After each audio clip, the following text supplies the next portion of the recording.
नमस्कार।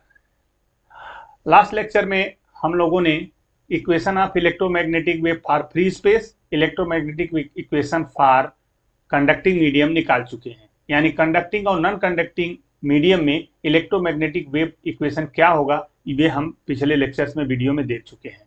अब हम इस वीडियो में ये जानना चाह रहे हैं कि इलेक्ट्रोमैग्नेटिक वेव का कैरेक्टर कैसा होता है। तो वो ट्रांसवर्स होता है। ट्रांसवर्स कैसे होता है, कैसे हम प्रूव करेंगे कि इलेक्ट्रोमैग्नेटिक वेव के कंपोनेंट उसके डायरेक्शन के परपेंडिकुलर वाइब्रेट करते हैं। यही तो है ट्रांसवर्स वेव। ट्रांसवर्स वेव कौन होती है?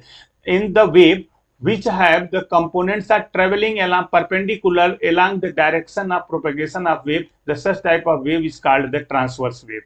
तो ट्रांसवर्स वेव का डेफिनेशन आपको पता है। दूसरा होता है longitudinal. Yes, try to recall when the vibration of the component of the wave are traveling along the propagation direction, that is longitudinal, and if they are vibrating perpendicular to the direction of propagation, this is transverse. तो transverse nature के लिए हम कैसे prove करेंगे? सबसे पहले हम ले रहे हैं मैक्सवेल इक्वेशन फ्री स्पेस में, और फ्री स्पेस में आपको पता है कि ये चार इक्वेशन फ्री स्पेस में होते हैं। फ्री स्पेस का पहला कैरेक्टर आपको बता दिया है हमने कि rho is equal to 0 and J is equal to 0, ये होगा फ्री स्पेस में। इन इक्वेशंस को देखें और हमें पता है कि इन्हीं इक्वेशन से हम इक्वेशन ऑफ इलेक्ट्रोमैग्नेटिक वेव निकालते हैं। हम क्या करते हैं? कर्ल ऑफ इक्वेशन नंबर 3 ले लेते हैं, और जैसे ही कर्ल लेते हैं with the help of electromagnetic wave equation we can write directly equation here, since it is not required to derive this equation, we can write directly. तो हमने जब डायरेक्टली रख दिया, इक्वेशन नंबर 5 को देखें, और 5 एक डबल ऑर्डर डिफरेंशियल इक्वेशन है, और इसका सलूशन आप लिख सकते हैं। इसका सलूशन होगा कि E is equal to E naught exponential E to power I K dot R minus omega T. E is equal to E naught E to power I K dot R minus omega T. अब आपको लगेगा कि यहाँ पर ये components क्या है। तो जहां पर ई नॉट है, E naught is the amplitude of the wave. आप देख सकते हैं E naught is the amplitude of the wave, K is propagation vector, R is position vector, and omega is the angular frequency of the electromagnetic wave. अब यहां पर taking the divergence of equation number 6, इस equation का जो solution आपने निकाला, इसका हम लेते हैं डाइवर्जेंस। डाइवर्जेंस क्या हो जाएगा? Divergence is equal to divergence E naught E to power K dot R minus omega T. ये हुआ डाइवर्जेंस। अब इस इक्वेशन को अगर ध्यान से देखें तो इक्वेशन नंबर 1 कहता है कि साहब लेफ्ट हैंड साइड जो डाइवर्जेंस ई है ये 0 होता है फॉर फ्री स्पेस। ये तो इसका मतलब है कि 0 is equal to divergence E naught E to power I K dot R minus omega T. Clear? और डाइवर्जेंस के लिए हम क्या जानते हैं? डाइवर्जेंस का मतलब है del over del X I plus del over del Y J plus del over del Z K. ये एक ब्रैकेट में आएगा, और दूसरे ब्रैकेट में डॉट प्रोडक्ट के साथ ये वाली क्वांटिटी यहां आएगी। इसको आप सिंप्लीफाई करके देख सकते हैं। 0 इज इक्वल टू ये जो मैं लिख रहा था, ये यहाँ पर आपको मिलेगा। अब यहाँ पर ई नॉट एक वेक्टर है, इसके भी कंपोनेंट आप देख सकते हैं। इसके भी कंपोनेंट हम लिखेंगे E naught X I plus E naught Y J. किसी भी वेक्टर के 3 कंपोनेंट हो सकते हैं, ई नॉट जेड के और ई to power I K dot R minus omega T will exist as same. अब यहाँ पर एक चीज करना है आपको, कि ध्यान रखना है कि जब आपको मिल गया है del over del X I plus del over del Y J plus del over del Z K, इस इक्वेशन को अगर आप ध्यान से देखें तो ये ले रहा है dot product E naught X E to power I K dot R minus omega T I. अगर देखें तो ऐसा लिख सकते हैं, और इसको अगर आप देखेंगे तो I dot I will become 1, Y dot Y will become 1, K dot K will become 1।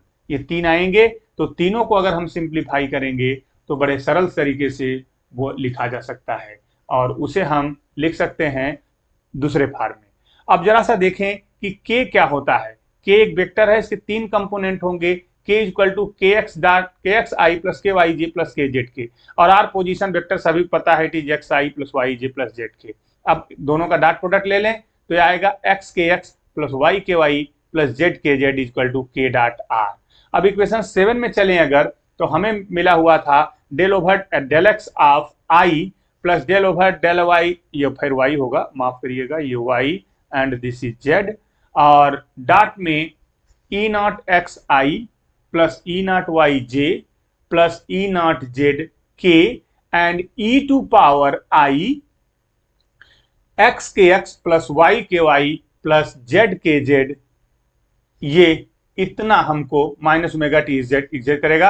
अब इसे अगर हम सिंप्लीफाई करें तो देखें, हमने कहा था कि आई डॉट आई एग्जिस्ट करेगा, आई डॉट आई वाई के लिए वो एग्जिस्ट करेगा और जेड के लिए ये एग्जिस्ट करेगा।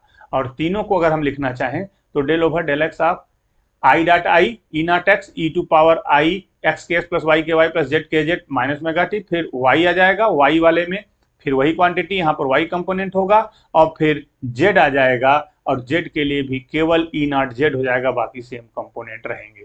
अब अगर इसे हम डिफरेंशिएट करना चाहें तो आप देख सकते हैं कि पहला ब्रैकेट डिफरेंशिएट होगा with respect to X, this will be differentiate with respect to Y, this will be differentiate with respect to Z. और जैसे ही आप डिफरेंशिएट करेंगे आपको मिलेगा आई जरूर मिलेगा, क्योंकि यहाँ ई टू पावर एक्स तो आई आ जाएगा, I E naught X as it is, X K X में डिफरेंशिएट करिएगा तो के एक्स मिलेगा, बाकी क्वांटिटीज एक्स के रिस्पेक्ट में जीरो हो जाएंगी, तो यहाँ पर ये जीरो हो गया, तो केवल मिला के एक्स, और ई टू पावर एक्स में ई टू पावर अपना पूरा बचा रहेगा, ई to power I X K X plus Y K Y plus Z K Z. ऐसा ही तीनों में, पहले में मिलेगा ई नॉट एक्स के एक्स, दूसरे में मिलेगा ई नॉट आई, सब में मिलेगा, ध्यान रखें ये वाला आई है वो आई जे के नहीं बल्कि आयोटा आई यहाँ पर पहले से है, I E naught Y K Y वो E exponential term, similarly this one last E naught E Z वाला टर्म। अब अगर इसे देखें तो आप कह सकते हैं कि इन तीनों में से आई ई to power I X K X plus Y K Y plus Z K Z minus omega T तीनों में कॉमन है। देख लें आप, ये क्वांटिटी इसी टाइप से, और यह आई क्वांटिटी ये तीनों में है, तो इस तीनों को हमने तीनों में से कॉमन ले लिया, बिग ब्रैकेट बचा E naught X K X plus E naught Y K Y plus E naught Z K Z, जब इतना आप कॉमन ले लीजिएगा तो ये बचेगा। और अगर आप देखें बिग ब्रैकेट की क्वांटिटी को, तो big bracket quantity is the dot product of two vectors लग रहा है।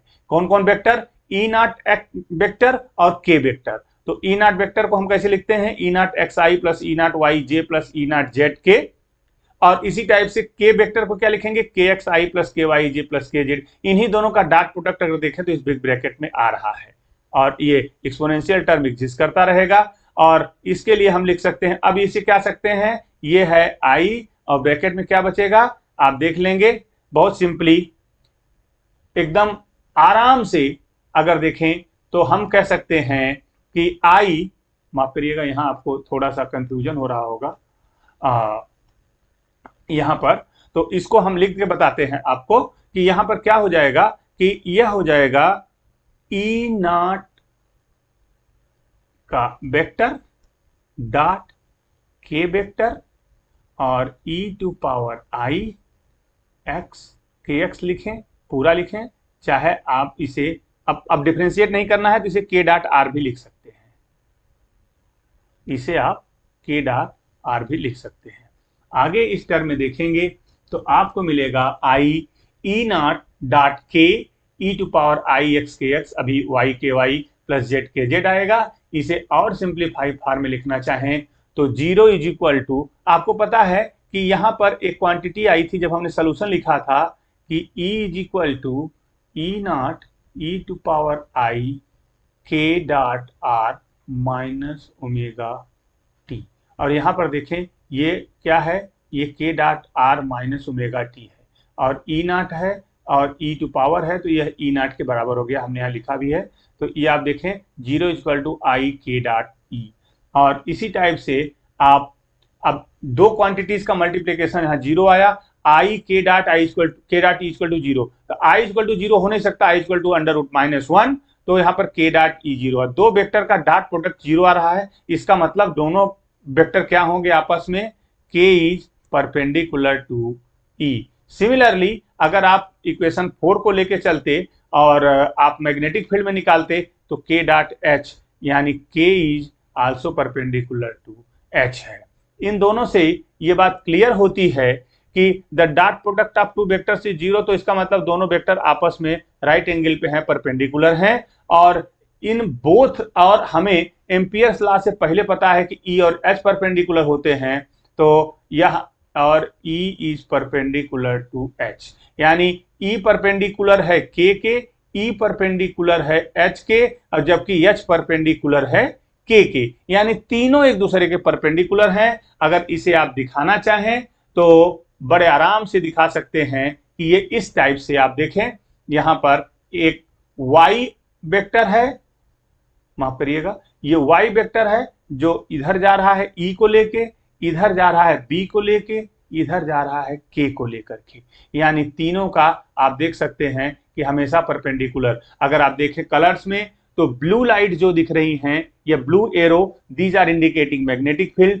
Yellow is looking electric field, and where is this straight line is the direction of propagation of electromagnetic wave। आप देखें तीनों एक दूसरे को परपेंडिकुलर हैं, और ये बताता है कि यहाँ पर ट्रांसवर्स नेचर होता है इस इलेक्ट्रोमैग्नेटिक वेव का। Electromagnetic waves are transverse in nature, यह, और इसका मतलब कि लाइट भी एक ट्रांसवर्स वेव है। यह कई बार आपको आ जाता है, और इस टाइप से आप इसे प्रूव करके बता सकते हैं। So thank you very much. If you are finding the video is already beneficial for you, so please like, subscribe and comment. I am definitely write down your answers if you have any query. Thank you very much. We continue my video.